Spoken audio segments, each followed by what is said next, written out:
1937ರಲ್ಲಿ ಒಂದು ಬಾಂಬೆಯಲ್ಲಿ ಅವರು ಕಾರ್ನಲ್ಲಿ ಸಂಚರಿಸ್ತಾ ಇರುವಾಗ ಅವರ ಮೂಲಕ ತಲವಾರಿನ ಒಂದು ಮಾರಣಾಂತಿಕ ಹಲ್ಲೆ ನಡೀತದೆ.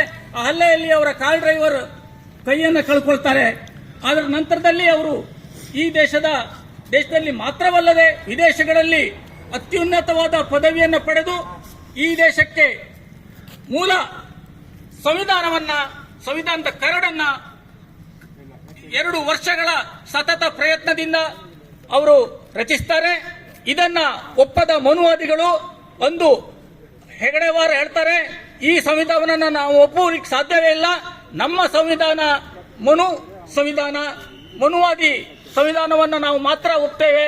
ಅಂಬೇಡ್ಕರ್ ಒಬ್ಬ ದಲಿತ ಇಂಥವ ರಚಿಸಿದ ಸಂವಿಧಾನವನ್ನು ನಾವು ಒಪ್ಪಲಿಕ್ಕೆ ಬದ್ಧರಿಲ್ಲ ಅನ್ನುವುದನ್ನು ತಮ್ಮ ಹೇಯ ಕೃತ್ಯವನ್ನು ಅವರು ಎಸ್ತಾರೆ. ಆದರೆ ಅದೆಲ್ಲವೂ ಕೂಡ ನಮಗೆ ಇವತ್ತು ಅವರು ದೇವರನ್ನ ಹೇಳ್ತಾರಲ್ಲ, ಆ ದೇವರಿಂದ ಈ ದೇಶದಲ್ಲಿ ಹಿಂದೆ 1950ರ ಮೊದಲು ಈ ಜಗತ್ತಿನಲ್ಲಿ ಬರೀ ದೇವರು ಅನ್ನುವ ಒಂದು ಪದ ಮಾತ್ರ ಇತ್ತು. 50ರ ನಂತರ ಸಂವಿಧಾನ ಬರ್ತದೆ. ಈ ಸಂವಿಧಾನ ನಮ್ಮ ಸಮಾಜದ ಎಲ್ಲಾ ವರ್ಗದವರನ್ನು, ಈ ಅಂಬೇಡ್ಕರ್ ಒಬ್ಬ ಒಂದು ಜನಾಂಗದ ವ್ಯಕ್ತಿಯಲ್ಲ, ಇಡೀ ದೇಶವನ್ನು ಪ್ರತಿನಿಧಿಸುವ ಒಂದು ಸಂವಿಧಾನವನ್ನು ಕೊಟ್ಟಂತ ಸಂವಿಧಾನಕರ್ತ. ಇಂತಹ ಒಂದು ಮೇಧಾವಿಗೆ ಈ ಸಂಘ ಪರಿವಾರ, ಜನಸಂಘ, RSS ಅಂದಿನಿಂದಲೂ ಇಂದಿನವರೆಗೂ ಅವರನ್ನ ಹೀಯಾಳಿಸ್ತಾ, ಅವರ ಸಂವಿಧಾನವನ್ನ ಧಿಕ್ಕರಿಸ್ತಾ ಒಂದು ಇತ್ತೀಚೆಗೆ ಅವರು ನಾವು ನಮ್ಮ ಆಡಳಿತ ಪೂರ್ಣಾವಧಿಯಲ್ಲಿ ಬಂತಂತ ಹೇಳಿದ್ರೆ ಸಂವಿಧಾನವನ್ನು ಬದಲಿಸ್ತೇವೆ ಅಂತ ಒಂದು ಪಣ ತೊಡ್ತಾರೆ. ಆದರೆ ಕಳೆದ ಇಲೆಕ್ಷನ್ ನಲ್ಲಿ ಅವರು ಹೀನಾಯವಾಗಿ ಸೋತು ಅವರ ಒಂದು ಮೆಜಾರಿಟಿ ಬಾರದೇ ಇರುವುದರಿಂದ ತಮ್ಮ ಉದ್ದೇಶ ಸೋತಿತು.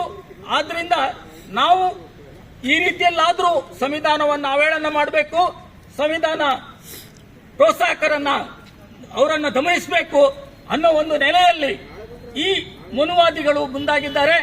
ಇದು ಮಾತ್ರ ಅಲ್ಲ, ಇದನ್ನು ನಾವು ಸಂವಿಧಾನ ನಮ್ಮ ಉಸಿರು ಅನ್ನುವುದನ್ನು ಮಾತ್ರ ಹೇಳದೆ, ಸಂವಿಧಾನ ನಮ್ಮ ಬದುಕು, ಈ ದೇಶದ ಎಲ್ಲಾ ಜನವರ್ಗಕ್ಕೂ ಸಂವಿಧಾನವೇ ಒಂದು ಮೂಲ ದಾರಿ. ಅದನ್ನು ನಾವು ಎಂದಿಗೂ ಮರೀಲಿಕ್ಕೆ ಸಾಧ್ಯ ಇಲ್ಲ. ಈ ಬಿಜೆಪಿಯವರು ಎಲ್ಲಾ ರೀತಿಯಲ್ಲಿಯೂ ಸಂವಿಧಾನ ಮಾತ್ರ ಅವರು ವಿರೋಧಿಸುವುದಿಲ್ಲ, ಈ ಸ್ತ್ರೀ ಜನಾಂಗವನ್ನು ಕೂಡ ವಿರೋಧಿಸಿದ. ಮೊನ್ನೆ ಬೆಳಗಾವಿಯಲ್ಲಿ ನಡೆದ ಒಂದು MLC CT ರವಿ ಅವರು ಲಕ್ಷ್ಮೀ ಹೆಬ್ಬಾಳ್ಕರ್ ಅನ್ನುವ ಒಂದು ಸಚಿವೆಯ ಮೇಲೆ ಆಡಿದ ಅಪಮಾನದ ಮಾತುಗಳನ್ನು ಈ ದೇಶದ ಪ್ರತಿಯೊಬ್ಬ ಪ್ರಜೆಯೂ ಕೂಡ ಖಂಡಿಸಬೇಕಾಗ್ತದೆ. ಇದನ್ನ ಒಪ್ಪಲಿಕ್ಕೆ ಸಾಧ್ಯ ಇಲ್ಲ. ಆ ಮನುಷ್ಯ ಬರೇ ಲಕ್ಷ್ಮೀ ಹೆಬ್ಬಾಳ್ಕರ್ ಮಾತ್ರ ಅವಮಾನಿಸುವುದಿಲ್ಲ. ಈ ಹಿಂದೆ ಜುಲೈಯಲ್ಲಿ ವಿಧಾನಸಭೆಯಲ್ಲಿ ಅವರು ನಿತ್ಯ ಸುಮಂಗಲ್ಯರು ಅಂತ ಮಹಿಳೆಯರನ್ನ ವ್ಯಾಖ್ಯಾನಿಸ್ತಾರೆ. ಈ ವ್ಯಾಖ್ಯಾನ ಒಂದು ದೊಡ್ಡ ಚರ್ಚೆಗೆ ಗುರಿಯಾಗ್ತದೆ. ಆದರೆ ಅವರು ತಪ್ಪಿಸಿಕೊಳ್ತಾರೆ. ಅದೇ ಮನುವಾದಿ ಮನಸ್ಸನ್ನು ಮುಂದುವರಿಸಿಕೊಂಡು ಬಂದು ಮೊನ್ನೆ ವಿಧಾನ ಪರಿಷತ್ನಲ್ಲಿ ಬೆಳಗಾವಿಯಲ್ಲಿ ಲಕ್ಷ್ಮೀ ಹೆಬ್ಬಾಳ್ಕರ್ ಅತ್ಯಂತ ಹೀನಾಯವಾಗಿ ಆ ಮಾತನ್ನ ಒಂದು ನಾಗರಿಕ ಸಮಾಜ ಸಹಿಸಲಿಕ್ಕೆ ಸಾಧ್ಯ ಇಲ್ಲ, ಅದನ್ನ ಗ್ರಹಿಸಲಿಕ್ಕೂ ಸಾಧ್ಯ ಇಲ್ಲ ಅಂತ ಅವಮಾನವನ್ನ ಮಾಡಿದ CT ರವಿ ಕೂಡಲೇ ರಾಜೀನಾಮೆ ಬಿಡಬೇಕು. ರಾಜೀನಾಮೆ ಕೊಡೋದು ಮಾತ್ರ ಅಲ್ಲ, ಆತನ್ನ ಬಂಧಿಸಿ ಜೈಲಿಗೆ ಅಟ್ಟಬೇಕು. ಆಗ ಮಾತ್ರ ಈ ದೇಶದ ಪ್ರತಿಯೊಬ್ಬ ಮಹಿಳೆಗೂ ಒಂದು ಸ್ತ್ರೀ ಸಮಾಜದ ಸಮಾನತೆ ಸಿಗಲಿಕ್ಕೆ ಸಾಧ್ಯ ಇದೆ. ಇಂತಹ ಮನುವಾದಿಗಳನ್ನ ಈ ದೇಶದಲ್ಲಿ ನಾವು ಖಂಡಿತವಾಗಿ ಖಂಡಿಸಬೇಕು. ಇವರು ಮುಂದೆ ನಾಗರಿಕ ಸಮಾಜದ ಮುಂದೆ ಬರದಂತೆ ನಾವೆಲ್ಲರೂ ತಡೆಗಟ್ಟಬೇಕಂತ ಹೇಳಿ ನನ್ನ 2 ಮಾತನ್ನ ಮುಗಿಸ್ತೇನೆ.